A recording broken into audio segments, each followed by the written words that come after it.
मेरठ का एक खौफनाक हत्याकांड, प्यार, धोखा और अंधविश्वास की सच्ची कहानी। मेरठ उत्तर प्रदेश में 2025 में हुआ एक ऐसा हत्याकांड जिसने पूरे भारत को हिला कर रख दिया। ये कहानी प्रेम, विश्वासघात और अंधविश्वास के खतरनाक जाल में फंसे कुछ लोगों की है, जिसने एक निर्दोष व्यक्ति की जान ले ली। इस केस में प्रेमिका ने अपने प्रेमी के साथ मिलकर अपने पति को मौत के घाट उतार दिया और उसके शव को 15 टुकड़ों में काटकर एक ड्रम में भर दिया और उसके अंदर सीमेंट डाल दिया। मगर चलिए इस कहानी को शुरुआत से देखते हैं। 2016 में मेरठ निवासी सौरभ राजपूत की मुलाकात मुस्कान रस्तोगी से हुई। दोनों के बीच प्रेम हुआ और कुछ सालों बाद उन्होंने शादी कर ली। लेकिन यह शादी सौरभ के परिवार को पसंद नहीं आई, क्योंकि मुस्कान एक अलग जाति से थी। इसके बावजूद दोनों ने अपने रिश्ते को मजबूत बनाए रखा। सौरभ मर्चेंट नेवी में जॉब करते थे और लंदन में पोस्टेड थे। शादी के कुछ समय बाद सौरभ लंदन चले गए, जबकि मुस्कान अपनी बेटी के साथ मेरठ में रहने लगी। इस दौरान उनकी जिंदगी में एक तीसरा व्यक्ति साहिल शुक्ला आया, जो मुस्कान को पहले से ही जानता था। सौरभ के लंदन में रहने के कारण मुस्कान की नजदीकियां साहिल से बढ़ने लगी। साहिल, जो पहले से ही मुस्कान को पसंद करता था, अब खुलकर उसके साथ वक्त बिताने लगा। मुस्कान ने उसे यह यकीन दिला दिया कि वह अपने पति के साथ खुश नहीं है और वह साहिल से सच्चा प्यार करती है। साहिल शुक्ला अंधविश्वासी प्रवृत्ति का था और आत्माओं, तंत्र मंत्र जैसी चीजों में विश्वास करता था। मुस्कान ने इस बात का फायदा उठाते हुए उसके लिए स्नैपचैट पर एक फर्जी अकाउंट बनाया, जिससे वह साहिल शुक्ला की मरी हुई मां के नाम से चैट करती थी। इस फर्जी अकाउंट से वह साहिल को यकीन दिलाने लगी कि उसकी मां की आत्मा मुस्कान को पसंद करती है और चाहती है कि वे दोनों साथ रहें। धीरे धीरे साहिल पूरी तरह से मुस्कान की बातों में फंस गया। मुस्कान ने उसे यह विश्वास दिलाया कि अगर वह उसके पति सौरभ को रास्ते से हटा दे तो वो दोनों एक साथ रह सकते हैं। साहिल अब पूरी तरह से मुस्कान के इशारों पर नाचने लगा था।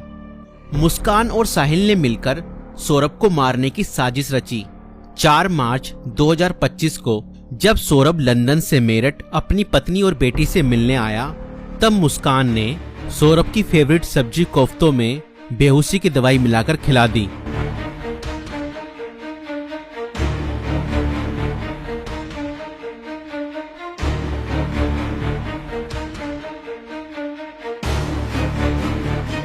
और जब सौरभ बेहोशी की हालत में बिस्तर पर पड़ा था, तब मुस्कान ने अपने दोस्त साहिल को बुला लिया और रसोई में जाकर वो बड़ा और धारदार चाकू ले आई, जो मुस्कान और साहिल ने पहले से ही प्लानिंग करके खरीदे हुए थे।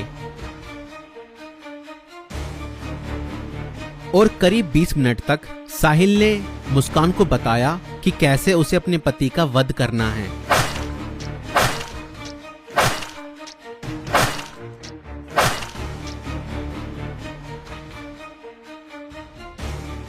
और फिर उसके बाद मुस्कान और साहिल ने सोते हुए सौरभ पर हमला किया और उसके हृदय पर 3 बार वार किए।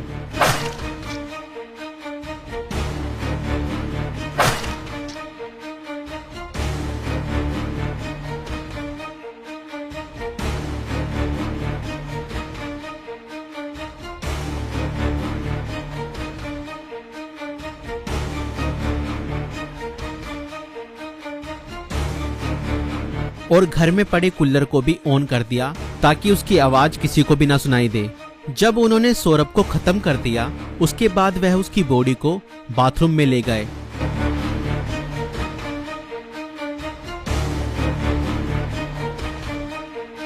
और उसके शरीर को 15 टुकड़ों में बांट दिया। सौरभ को खत्म करने के बाद उन्हें इस बात की चिंता हुई कि अगर सब बरामद हो गया तो पुलिस उन तक जरूर पहुंच जाएगी।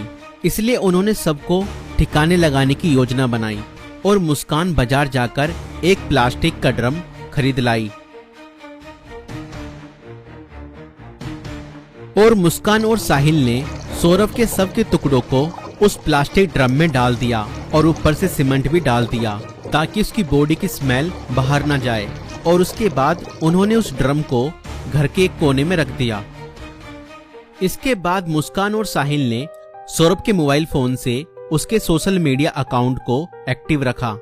उन्होंने सौरभ के अकाउंट से हिमाचल प्रदेश की शिमला की तस्वीरें और स्टोरीज पोस्ट की ताकि लोगों को लगे कि वह घूमने गया है। उन्होंने उसकी फैमिली और दोस्तों को यह यकीन दिलाने की कोशिश की कि सौरभ जिंदा है और बाहर यात्रा कर रहा है। इस दौरान मुस्कान और साहिल खुद भी शिमला घूमने चले गए ताकि अगर कोई लोकेशन ट्रैक करे तो किसी को शक ना हो, लेकिन किसी भी अपराधी की तरह वह भी ज्यादा समय तक बच नहीं पाए। सौरभ के परिवार ने जब उससे संपर्क करने की कोशिश की और कोई जवाब नहीं मिला तो उन्हें शक हुआ। परिवार ने मेरठ पुलिस में गुमशुदा की रिपोर्ट दर्ज कराई।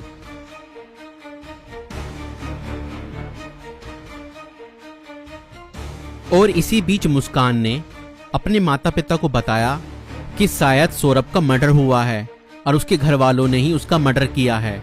मगर मुस्कान के पिता ने कहा, नहीं बेटा, किसी के भी घर वाले कितना ही नाराज हो जाएं तो भी ऐसा कदम अपने बेटे के लिए नहीं उठा सकते। बेटा, मुझे सच सच बताओ, सौरभ कहाँ है? मुझे सच्चाई बताओ, मैं किसी से कुछ नहीं कहूँगा। और तब मुस्कान ने अपने पिता को बताया कि उसने और साहिल ने मिलकर सौरभ को खत्म कर दिया है। और इतना सुनते ही मुस्कान के पिता ने पुलिस को सारी खबर बता दी।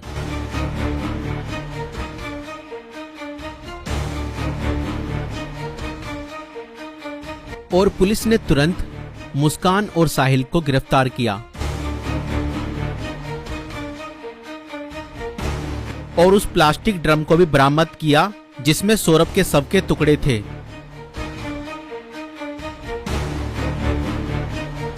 उस प्लास्टिक ड्रम को काटा गया और सौरभ के शरीर के टुकड़ों को बरामद किया गया।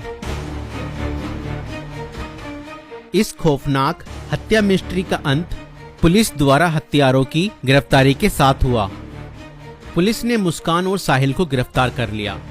दोनों पर हत्या, साजिश और शव को छुपाने के गंभीर आरोप लगाए गए।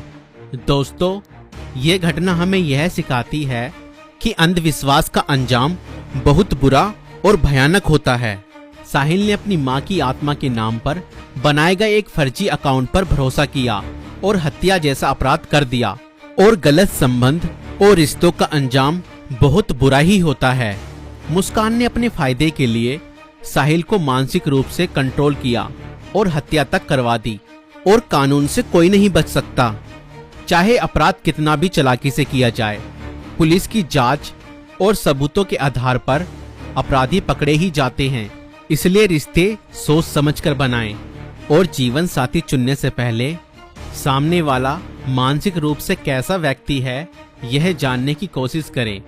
साथी चुनते समय सूरत पर नहीं, सीरत पर ध्यान दें। इस वीडियो को बनाने का उद्देश्य संसार में बढ़ रही बुराइयों से अवगत